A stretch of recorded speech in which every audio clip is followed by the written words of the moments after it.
मी किशा काका पुन्हा सर्वांचं खूप मनापासून स्वागत करतो आपल्या आवडत्या युट्यूब चॅनलवर, ज्याचं नाव आहे किशा काकाच किचन.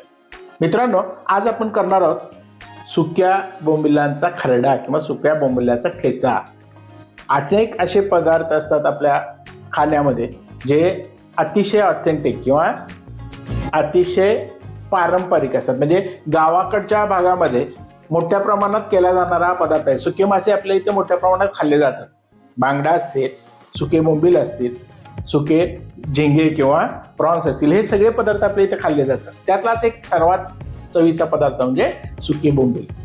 आणि या सुके बोंबिलांचा जो खरडा केला जातो किंवा ठेचा केला जातो त्याची चव अप्रतिम लागते. तुम्ही एकदा करून बघितलात तर तुम्ही वारंवार हा पदार्थ कराल याच्यामध्ये शंका नाही. एखादा माणूस जर तोंडाला चव नसेल किंवा भूक जास्त लागत नसेल तर एक भाकरी खाणारा माणूस नक्कीच 2 घास या पदार्थामुळे जास्त खातो. त्यामुळं चला तर मग हा करूया आजचा आपला तोंडाला चव आणणारा सुक्या बोंबिलाच्या खरड्याची रेसिपी. सुके बोंबील खरडा करण्यासाठी आपल्याला जे साहित्य लागणार आहे त्यामध्ये सर्वप्रथम आपण इथे बोंबील घेतलेले आहेत. छोटे बोंबील आहेत त्यामुळे मी 10 ते 15 साधारण बोंबील घेतलेले आहेत. तुमच्याकडे बोंबील जर मोठे असतील, आकारानं मोठे असतील तर तुम्ही 7 ते 8 घ्यायला हरकत नाही. त्याच्यानंतर जिरे घेतलेले आहेत, 1 चमचाभर जिरे लागतील. लसूण ह्याला जास्त लागतो, साधारण एक 10-12 पाकळ्या आपण लसूण घेतलेला आहे. त्याच्यानंतर मिरच्या, खरडा किंवा ठेचा म्हटलं की मिरची अपरिहार्यपणे आलीच. मिरची आपण इथं 6 मिरच्या घेतलेल्या आहेत. कोथिंबीर आणि चवीनुसार मीठ.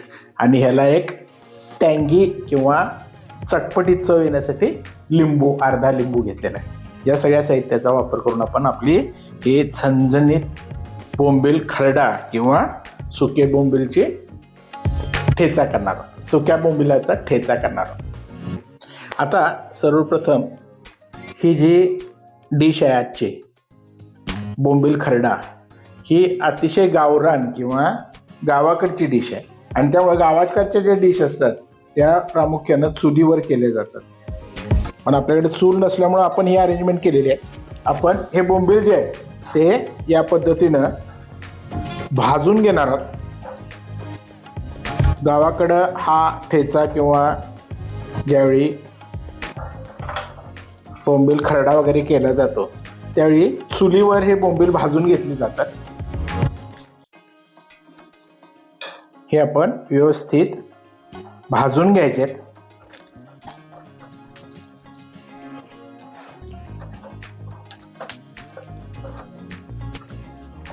या पद्धतीनं आपण हे सगळे बोंबील हे खरपूस भाजून घ्यायचे आहेत. अगदी सगळ्या बाजूनं व्यवस्थित भाजले गेले पाहिजेत बोंबील. आता हे आपले बोंबील जे आहेत ते व्यवस्थित खरपूस भाजून झालेले आहेत. चुलीवर ह्याच्यापेक्षा चांगले भाजले जातात. आपण हे गॅसवर भाजलेले असल्यामुळं थोडे या पद्धतीनं भाजलेले आहेत. आता ह्याच्यामध्ये आपण खरडा किंवा ठेचा करण्यासाठी पॅनमध्ये पहिल्यांदा 1 चमचाभर तेल घेणार आहोत. चमचाभर तेल घेतलेलं आहे आपण पॅनमध्ये. आणि त्यामध्ये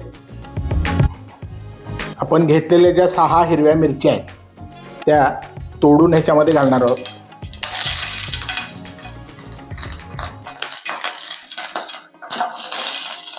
या मिरच्या या पद्धतीनं तोडून ह्याच्यामध्ये घालायच्या आहेत. मिरच्यांबरोबर आपण याच्यामध्ये लसूण सुद्धा घालून घेणार आहोत. आणि लसूण आणि मिरच्या चांगल्या भाजून घ्यायच्या आहेत, आपण परतून घ्यायचे आहेत. त्याच्यावर चांगला रंग आला पाहिजे. मिरच्या आणि लसूण चांगला भाजला गेला पाहिजे.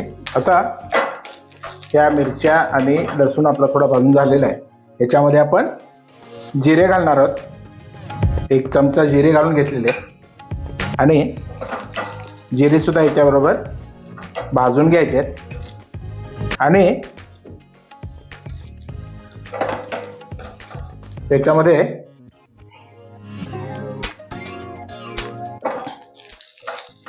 हे व्यवस्थित भाजून झालं की आपण गॅस बंद करून घेणार आहोत.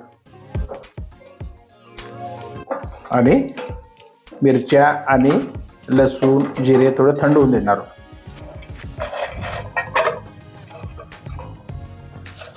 आपण हे भाजलेले बोंबील जे आहेत त्याच्यावरचं काळं जास्त जे झालेलं असेल ते काढून घ्यावं लागतं. त्यामुळे एकमेकावर या पद्धतीनं बोंबील घासले की त्याच्यावर असलेला काळा थर निघून जातो आणि करपलेला सगळा भाग निघून गेला की हे राहिलेले बोंबील जे आहेत हा करपलेला भाग सगळा काढून टाकायचा आणि राहिलेले बोंबील जे आहेत ते आपण या बत्त्यामध्ये घेणार आहोत. भाजलेले बोंबील जे आहेत ते आपण हे खलबत्त्यामध्ये घेतलेले आहेत.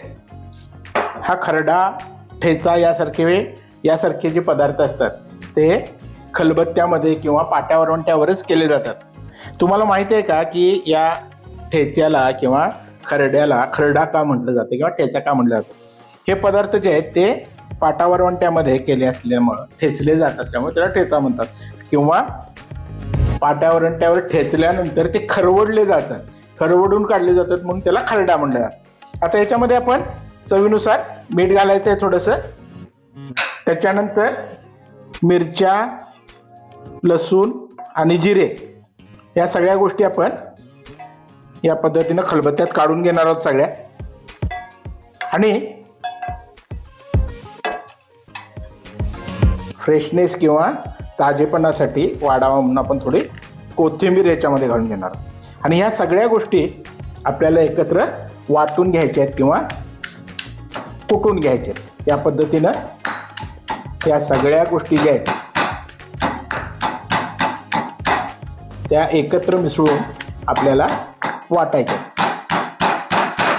त्या चांगल्या एकजीव झाल्या पाहिजेत. त्या चांगल्या एकत्र चेचून घ्यायच्या आहेत आपल्याला. अशा तऱ्हेनं हे सगळे एकजीव करून घ्या आणि हा आपला सुक्या बोंबलाचा खरडा किंवा ठेचा तयार झालेला आहे.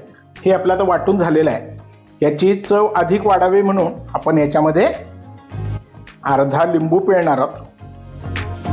नेहमी एखादी भाकरी खाणारा माणूस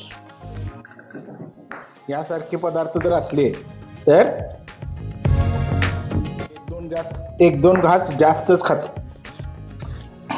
ही रेसिपी तुम्ही करून बघा, तुम्हाला नक्की आवडेल.